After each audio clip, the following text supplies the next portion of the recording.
गुरु गोविंद, गुरु मेरा पार ब्रह्म, गुरु भगवंत। इस प्रतियोगिता के माध्यम से मैं रेणुका जैन संस्कार या शिक्षा जरूरी इस पर बोलना चाहूंगी। समय की मर्यादा देखते हुए सीधा विषय पर आती हूँ। कुछ वर्ष पहले केरला में एक गर्भवती हत्तीन को अनानास में पटाखे देके मारा गया। यूं देखा जाए तो केरला देश का सर्व शिक्षित राज्य है, पर वहाँ पर यह क्रूरता का प्रदर्शन देखकर हमारा हृदय कांप उठता है। हमने महाभारत और रामायण देखा और समझा है। रामायण में राम और पांडव पूजनीय बने, वही कौरव और रावण का नाम सुनते ही हमें क्रोध आता है। इनका अंतर हम संस्कारों के माध्यम से तय करते हैं और यह दोनों उदाहरण संस्कारों का महत्व स्पष्ट करते हैं। पर शिक्षा जरूरी नहीं, यह कहना गलत होगा, क्योंकि आदर्श जीवन निर्माण के लिए शिक्षा और संस्कार दोनों ही जरूरी है। शिक्षा हमें दुनियादारी की समझ देती है, वही संस्कार हमें हृदय की गहराई से सोचने की समझ देते हैं। शिक्षा से हम समाज में उच्च स्थान प्राप्त कर सकते हैं, पर लोगों के हृदय में स्थान प्राप्त करें यह जरूरी नहीं, वह केवल हम संस्कारों के माध्यम से ही तय कर सकते हैं। शिक्षा हमें बुद्धि का विकास करवाती है, वही संस्कार हमारे हृदय की विशालता का विकास करवाते हैं। शिक्षा हमें हाय हाय बोलना सिखाती है, पर संस्कार हमें विनम्रता से नमस्ते और जजमेंट में बोलना सिखाते हैं। यूं देखा जाए संस्कार और शिक्षा का तराजू में तोलना किया जाए तो संस्कार का पलड़ा हमेशा ही ऊंचा रहेगा, क्योंकि जीवन के आदर्श जीवन के विकास के लिए शिक्षा का पहिया जरूरी, संस्कार का पहिया मजबूत होना बहुत जरूरी है, अन्यथा जीवन का पतन निश्चित है। अंत में यही कहना चाहूंगी, शिक्षा और संस्कारों की ऐसी जुगलबंदी बनाए, शिक्षा और संस्कारों की ऐसी जुगलबंदी बनाए, समाज और देश की उन्नति में अपना योगदान दे, आदर्श जीवन की छवि छोड़ जाए और प्रभु महावीर की सच्ची संतान कहलाए। प्रभु महावीर की तब करने से आत्मा पवित्र होता है, तब करने से चिकना कर्मों को नाश होता है, तब करने से लक्ष्मी मिलती है और तब करने से पुण्य जैसे सब अपनी इच्छाओं पूर्ण होती है। अपने मनुष्य चार गति है, देव गति, मनुष्य गति, दिव्य गति और नर गति। पर तपस्या तो मनुष्य गति में ही हो सकती है, तो देवता लोग भी अपने तपस्या को वंदन करते हैं और सबसे कठिन तप है आंधी।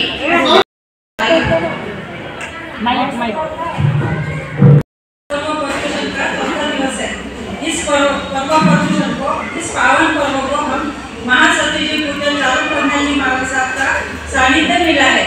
विदुषी बाबा साहब के सानिध्य में हम दया, सामयिक, स्वाध्याय, तो जो आदि साधना करके हम कर्मों की निर्जरा करने का प्रयास करते हैं।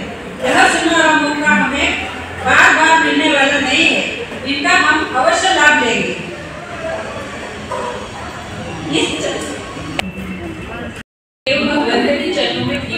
तथा आप सभी को जय जय।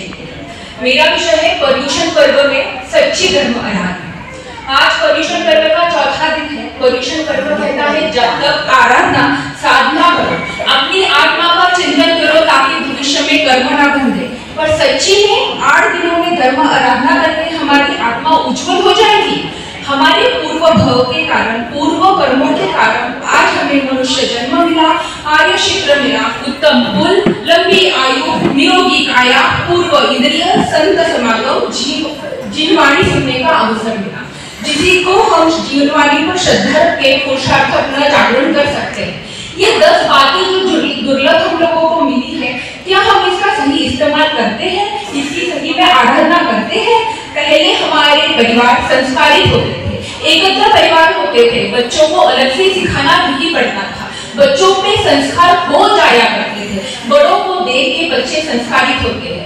लेकिन आज के परिवार अलिप्त हो गए हैं, माँ बाप जॉब करने चले गए, माँ का स्पर्श बच्चों को मिलता नहीं, जिस स्पर्श के कारण छत्रपति महाराज, शिवाजी महाराज छत्रपति बने, एक बुद्धिहीन बच्चा आइंस्टाइन बना। आज वो स्पर्श से आजकल के बच्चे वंचित रह गए हैं और हम चिंता करते हैं कि हमारा भविष्य बच्चों के बारे में क्या होगा। सच्ची में हम इसके बारे में चिंतन और मनन करना, ये आराधना का एक रूप है। इस वजह से बच्चे भी व्यस्त हो मोबाइल में उन्होंने अपने माता पिता से अपना रास्ता अलग बना लिया और वो अलग दुनिया में बस गए और समाज से अलिप्त हो।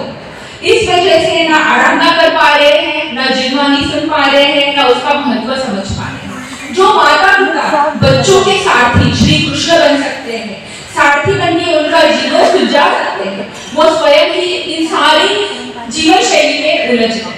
जैसे हमारा धर्म सच्ची जीवन शैली समझाता है, जैसे जैन थोपड़े में हम पढ़ते हैं कि पर्याप्ति जो अन्न का रूपांतर शक्ति में करता है, नव तत्व जो हमारे आहार विहार, हमारी समझ, हमारी बुद्धि का किस तरह से उपयोग हो सकता है, ये हमें सिखाता है। क्या आश्रम करना है, क्या संवर करना है, क्या निर्जना करनी है और किस हिसाब से बंध का निर्माण करना है। यही रास्ता हमें मोक्ष की तरफ ले जाता है और कर्म से हमें कटाता है। बस ये जीवन शैली ही हम हमारे रेगुलर लाइफ में बोल सकते हैं, ये लाइफ स्किल है। हम ये भी बोल सकते हैं कि ये बिजनेस मैनेजमेंट है। लेकिन हम हमारा धर्म का अगर सही उपयोग करते हैं, सही ग्रहण करते हैं, तो हम अच्छी जीवन शैली पा सकते हैं। इस जीवन शैली को पाने का बस एक ही स्वरूप है, जो है स्थिर मन। जब तक आपका मन स्थिर नहीं होता, जब तक आप इसकी गहराई को समझ नहीं पाते हो, तब तक आप प्रभु की सुमिरन नहीं कर सकते, ना धर्म आराधना कर सकते हैं। तो इसको पाने के लिए, आत्मा की प्रीत लगाने के लिए, मुक्ति महल तक पहुंचने के लिए ओ मन मेरे चंचला इतना बनना, चंचला इतना बनना। पंखुड़ियां लाई हूँ, शब्द भी नहीं मिले, भाव लाई हूँ। सारी शिक्षा तो बस आप ही से पाई हूँ। ज्ञान के प्रति संबोधित करने में नेत्र गोरा यहाँ आई हूँ। ज्ञान, शिक्षा, इनका क्या महत्व होता है? हमारे बचपन में हमारे बड़े लोग कहते थे, ज्ञान वो इन्वेस्टमेंट है, ज्ञान वो इन्वेस्टमेंट है जिसका डिविडेंड यानी मुनाफा हमें मृत्यु तक मिलता रहता है। मतलब पढ़ो लिखो, बड़ी पोस्ट मिलेगी, बड़ी और बड़ा ओहदा मिलेगा और कुर्सी मिलेगी और हम सब लोग जुड़ गए ज्ञान प्राप्त करने में। अब आप जैसे संतों का हमें सहयोग बचपन से मिला। उन्होंने हमें सिखाया कि हमारे जैनिज्म में आत्म में ज्ञान का महत्व LIC के समान है, जो जिंदगी के साथ भी है और जिंदगी के बाद भी है। यहाँ पर हम जब थोपड़ा याद करते हैं, जो ज्ञान याद करते हैं, कहते हैं मृत्यु पश्चात भी वो हमें याद आती है और वो हमें काम आती है। वही हमारी पूंजी है। सामान्य जिंदगी जीने के लिए रोटी कपड़ा और मकान चाहिए, परंतु सर्वोत्तम सार्थक जीवन बिताने के लिए सिर्फ ज्ञान चाहिए। अपने मानव को ही देख लो, इनके पास इन्होंने कोई घर इकट्ठा नहीं किया, ना ही कपड़ों के ढेर इनके पास है, ना ही इनका कोई परमानेंट एड्रेस है। फिर भी आज वो सबसे ऊंचे स्थान पर है, उनका ऊंचा ओहदा है। नश्वर मान सभी भोगों को आपने ठोकर मारी है, नतमस्तक है आज आपके आगे दुनिया सारी है। मुस्कुरा के मोह माया को आपने पीछे छोड़ दिया, मुक्ति को पाने की खातिर जग से बंधन तोड़ दिया। इतिहास गवाह है, एक राजा अपनी शक्ति और बुद्धि के बल पर वही तक पहुंचा जाता है जहां तक उसका साम्राज्य। 2 मिनट हो गए। अभी जो राज हो गए 2 मिनट, थोड़ा बाकी हो तो पूरा करो। अभी जो राजपाट छोड़कर धर्म में लीन हो जाते हैं, उनकी दुनिया दीवानी है, जैसे हमारे भगवान भावे स्वामी। अब ज्ञान सभी के पास होता है, फिर भी प्रभु महावीर जी और राजा में अंतर क्या है? हमारा ज्ञान भी किसके समान होना चाहिए? हमारा ज्ञान अग्नि के समान होना चाहिए। अग्नि की तेजस्विता का प्रतीक है। अनुद्वार सूत्र में साधुओं को 12 उपमा दी गई है, उनमें से अग्नि भी है।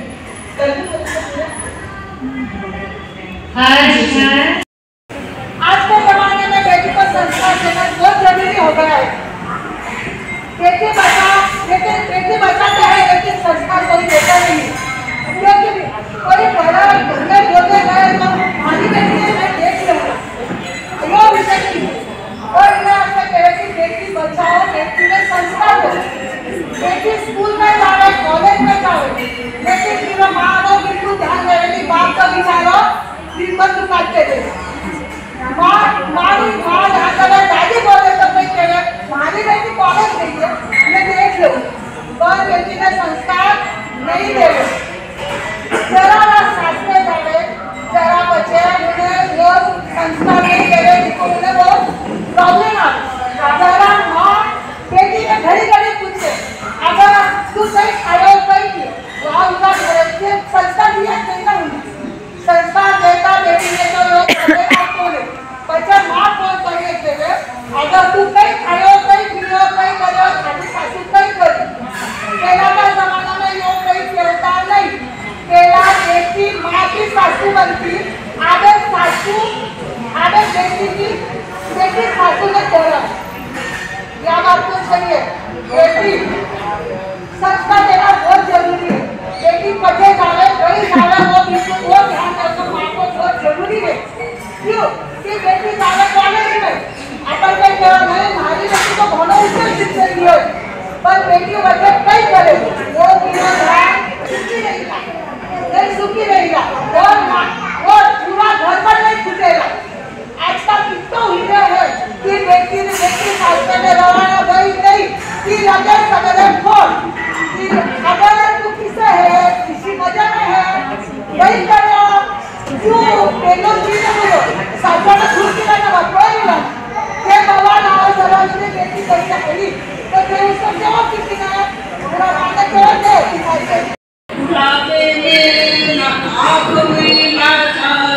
मेरा मन दर्शन को ललचाए, बुढ़ापे में आँख हुई लाचार, मेरा मन दर्शन को ललचाए, दर्शन करो जवानी में बुढ़ापा किसने देखा है, दर्शन करो जवानी में बुढ़ापा किसने देखा है, सत्संग करो जवानी में बुढ़ापा किसने देखा है, बुढ़ापे में कान हुए लाचार, बुढ़ापे में कान हुए लाचार, मेरा मन प्रवचन को ललचाए, मेरा मन प्रवचन को ललचाए, प्रवचन सुनो जवानी में बुढ़ापा किसने देखा है, प्रवचन सुनो जवानी में बुढ़ापा किसने देखा है, बुढ़ापे में जीवा हुई लाचार, बुढ़ापे में जीवा हुई लाचार, मेरा मन भजन को ललचाए, मेरा मन भजन को ललचाए, भजन गाओ जवानी में बुढ़ापा किसने देखा है, बुढ़ापा किसने देखा है, सत्संग करो जवानी में बुढ़ापा किसने देखा है, बुढ़ापे में पाँव हुए लाचार, बुढ़ापे में पाँव हुए लाचार, मेरा मन स्थान को ललचाए, मेरा मन स्थान को ललचाए, तानक जाओ जवानी में बुढ़ापा किसने देखा है, तानक जाओ जवानी में बुढ़ापा किसने देखा है, सत्संग करो जवानी में बुढ़ापा किसने देखा है। खिलती रहे गुरुवर आपका आशीर्वाद हमें ऐसे माता के हाथ रख के बरसता रहे। तो मैं आपको आज का जो प्रवचन है ना इसके बारे में आप आदर्श जीवन की दिनचर्या और कर्मों का वह कैसे बचना। मानव जीवन जन्म मिला है बेस्ट, कर्म जन्मों का टेस्ट, कर्मों को बेस्ट, फिर सिद्धालय में लेगा रेस्ट। जोगी के बिना मोती का मोल नहीं, मधुचा के बिना वाणी का मोल नहीं, ऐसे जानी दुनिया के बिना अपने धर्म का मोल नहीं। आप सभी से करनी है एक छोटी सी बात, एक सुंदर भविष्य बनना है तो मानव प्रभु की बात और मानव गुरुवर्या की बात। शुद्ध स्वस्थ रहने का आभूषण हमें आपको बताएंगे, जिसे सुनकर आप सब यहाँ बाबा आपके कदम आगे बढ़ेंगे।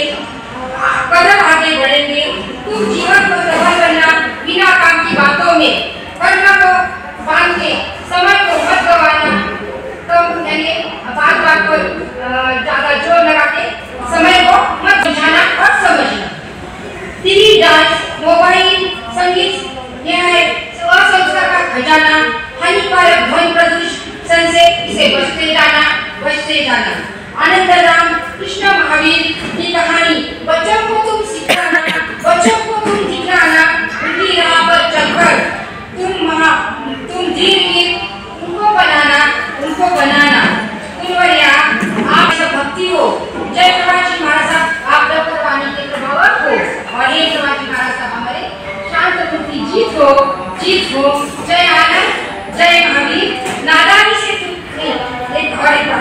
तेज ध्वनि से युक्त पटाखों से होता है नुकसान। धरती माता के आंचल को आप नहीं गिराना। जय आनंद, जय महावीर। कभी नहीं मैं क्रोध बातें बोलूँ। एक विवेकानंद स्वामी सेंट्रल टाइम में बॉम्बे में सेंट्रल स्वामी पूरा का ध्यान करने बुलाए। क्यों रे बाबा क्यों रे? हमारे जीवन का बड़ा सुख होता। मैं एकदम गरीब होतो, मैं दो काबर धनी लोग का एकदम जीवन जगता था। हळूहळू परिस्थिती घणी सुधारली आणि मला थोडंसं मित्र मिळाले. थोडंसं मला वाईट नाच म्हणे तो जीवन म्हणजे लागेल असतं. महाराज रोज झगड़ा होता था. शेवटी महाराज पर्यटक काही असं देवळाने मारेच पडतात. एक दिन लोकांनी पी गई तो त्यांनी सबका चेस्ट होतो. वहाँ पी गई की आपने चालू करियो तर 8-20 रुपये आवणार होती किंवा 14 दिना चाहिए. आणि आई के घरने से ना दोस्त बैठा था सब कार्यक्रम चाले होतो. वो दोस्त ने वक्ते क्रांति की शिक्षा मिली जन्म के प्लस में तो सही का प्रयोग क्या आप क्रोध आप क्रोध भागेला थोड़ा संयम लावता ताज अपने एक दिन नहीं आता. तेरा से आज वेट करना क्रोध आयो पूरा में मन में थोड़ा सा उल्टा एक 10 नौकला गुना 1 तेला गुना इस कर रहा क्रोध में आप मन में शांति लाऊं क्या करें. पूज्य श्री आनंद ऋषि जी के चरणों में कोटि शावल और यहाँ पर विराजित हम सब पर आशीर्वाद स्वरूप प्यार बरसाने वाले हमारे गुरनीसा के चरणों में कोटि शावल. सभी को मेरा जय जिनेन्द्र. हमारा धर्म हमें मानवता सिखाता है. मेरा आज का विषय है मानव की मानवता.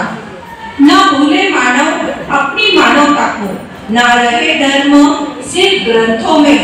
न रहे भगवान महावीर नाम स्मरण में. बसे हमारे आचरण में. जी हाँ, मानवता का आचरण ही वाणी से 1000 गुना प्रभावी होता है. बस हमारे जीवन का पहला चरण मानवता हो और अंतिम चरण हमारा संतोष कैसे ले सकते हैं. हम इसी समाज का हिस्सा है. सबका भला अपना भला ये हमें नहीं भूलना चाहिए. सबके सुखों के लिए प्रयास करना हमारा कर्तव्य है. हमारा आचरण भगवान महावीर के तत्वों पर आधारित हो. सभी जीवों की मंगल कामना, सबके प्रति दया मिला है उसे मानवता के लिए सदुपयोग करें. पूरे विश्व के मानव जाति के लिए मंदिर की है वो प्यारी सूरत भगवान है. उसके इतने उपकार है, माँ के इतने उपकार है कि हम इस जन्म में क्या अगले 7 जन्म में भी कभी छुपा नहीं सकते.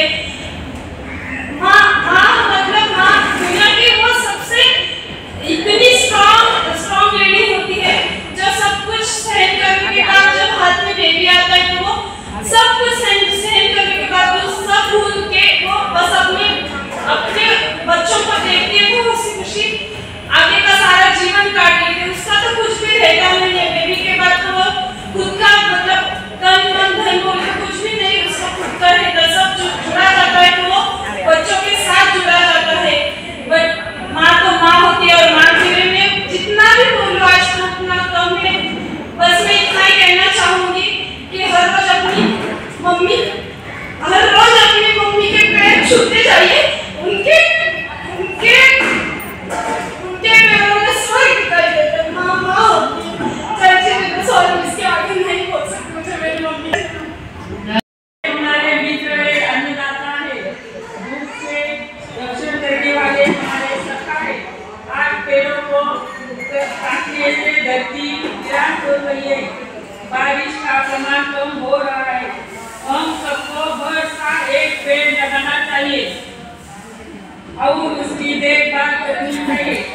और सबको मेरी विनती है कागज से करने वाले पेपर को कम टिश्यू पेपर का उपयोग करना क्योंकि पेपर के सब चीजें पेड़ के लकड़ी से करते हैं. पेड़ और उनको हम सब है। हमें अपना और अपने बच्चों का भविष्य सुधारना हो तो पेड़ लगाना, धरती बचाओ, यही कृष्णा करण्याचे निर्मळ पाणी लिहावे वाटते खरोखरी, पण अक्षर कम होते कितीतून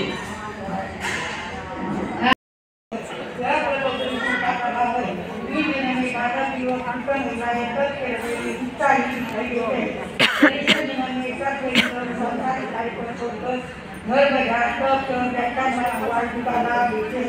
और तत्पर हो जाते हैं। हम बहुत भाग्यशाली है कि हमें एक दिन बच्चों का बहुत अच्छा कार्यक्रम मिला। हम इसके बहुत है। प्रकृति भाषा की चरणों में कोटिशा वंदना। आज मैं गुरु के बारे में कुछ पंक्तियाँ बोलना चाहूँगी। मस्त हुआ। गुरु ब्रह्मा गुरु विषय देवो महेश्वरा, गुरु साक्षात परब्रह्म तस्मै श्री गुरु। हमारे जीवन में गुरु का महत्व बहुत है। गुरु हमें अच्छे से अच्छा ज्ञान देते हैं। धन्यवाद।